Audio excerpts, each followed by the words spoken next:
When Israel decided to bomb Iran last June, they shocked the world. But they also made one person over $128,000 in profit. How?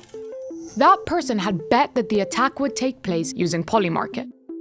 Israel's intelligence services are now looking into whether that person used insider information to profit. But they're not the only ones suspected of doing so. You may have heard about the person who made over $400,000 after betting that Venezuela's president Nicolas Maduro would be out of office just hours before his capture by the US military. Or the person who made $1 million by correctly guessing nearly all of Google's most searched terms for 2025. Or several others who have made profits through last-minute bets on things like a US government shutdown, a war between Thailand and Cambodia, the winner of the Nobel Peace Prize, the next chair of the Federal Reserve, or meetings between US President Trump and Ukraine's President Zelensky. How are they doing this? Welcome to the world of prediction markets. Disclaimer, this video is not an endorsement of these markets. Please do not go spend your money there. You will lose it. Think of these markets like sports betting, but for real-world events. The three biggest platforms right now are Polymarket, Kalshi, and Predicted.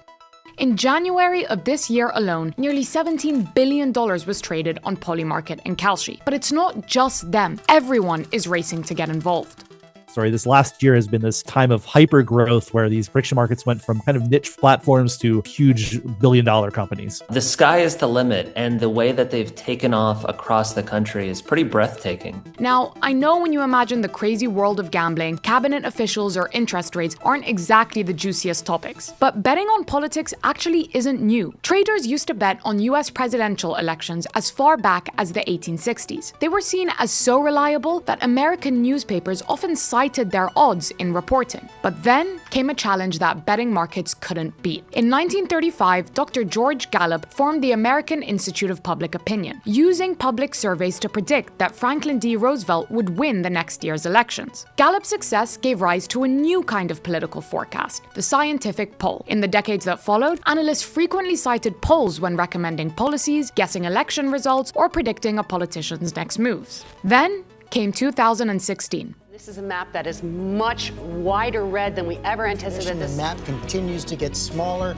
and smaller and smaller. The lead for Donald Trump gets bigger and bigger. The big networks just called this for Donald Trump. What started off as unlikely, impossible, is now reality. This means that Donald Trump will be the 45th president of the United States. Exactly 8 decades after FDR's election fueled the rise of polling, another election marked its crisis. Pollsters largely failed to predict the victory of Donald Trump. And they didn't just drop the ball in 2016. They also underestimated support for Trump in the 2020 and 2024 elections. As faith in these pollsters declined, the 2024 presidential race helped put these markets on the map. There's been a growing distrust and disappointment with polls when Donald Trump defeated Hillary Clinton, and that caught a lot of people by surprise, and they said, we've put so much faith in polling data, but prediction markets have a long history of outperforming polls. So political journalists started taking them more seriously. Their odds suggested that Biden would drop out before it was formally announced, and while polls forecast a tight race that November, these markets showed odds as high as 65-35 in Trump's favor. But these elections didn't just promote prediction markets as a source of data. They also drew in plenty of new customers who would bet over $3 billion on their outcome. 2024 was when a lot more people in the public actually started betting on elections. It actually saw huge volume on the presidential election and all the other races here in the United States. And their whole sort of strategy was basically to slowly kind of push into the presidential election space, get a lot of publicity through that, get volumes on the marketplace through that. These brands were growing, gambling is exploding in general in the US, and people were curious if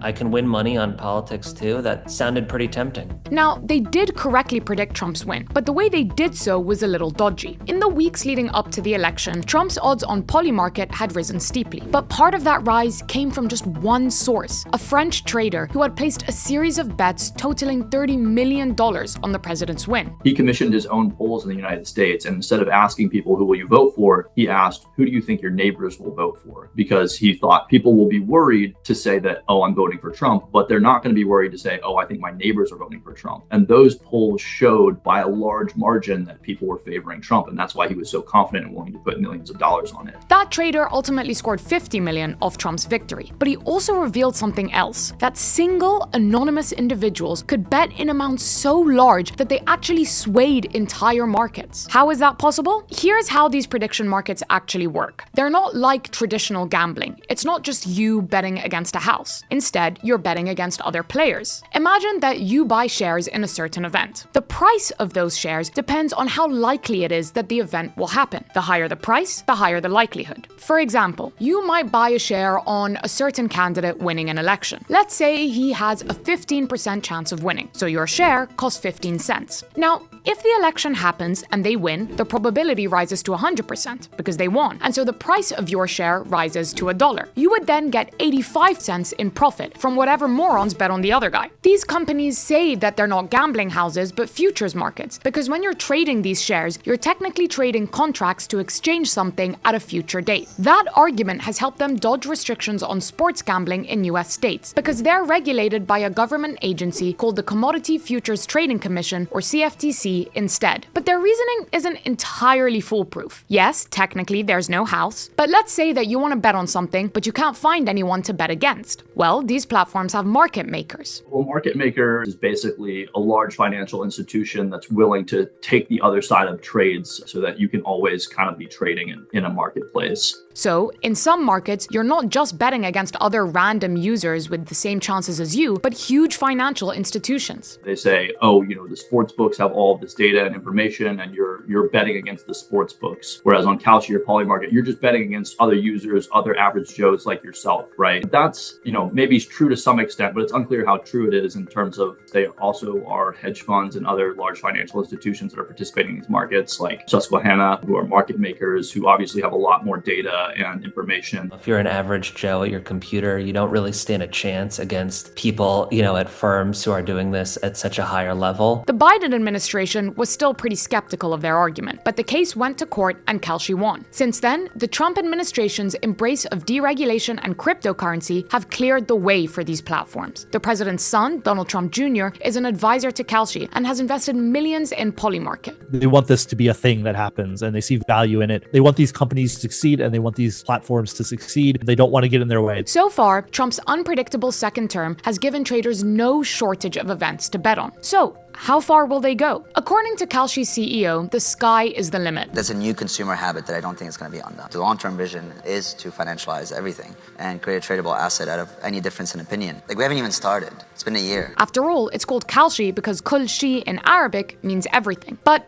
it's not that simple. Because it's a US regulated company, Kalshi can't accept bets on anything related to war, terrorism, or assassinations, which takes a lot of the juiciest stuff off the table. But on Polymarket, anything goes. That's because though it's technically banned, people just use a VPN to place their bets. Once again, I am not advising you to do that. You will lose your money. As these platforms widen their scope, they've argued that they're a reliable source of data because people will do their research before betting money on something, like the French trader who commissioned his own poll. Everything is summed up in a prediction market, and that includes reacting to polls, reacting to news, reacting to statistical analyses of a situation, guessing, hunches. As they receive new information, traders can buy or sell their shares, updating the market odds for these events in real time. Whether the government was going to shut down or not, you have to listen to a bunch of pundits and analysts say they think it's going to shut down or not. Kalshi and Polymarket, to their credit, give us a price, a probability. At that moment in time, what is the likelihood the government is going to shut down? And then after it did shut down, how long will that shutdown last?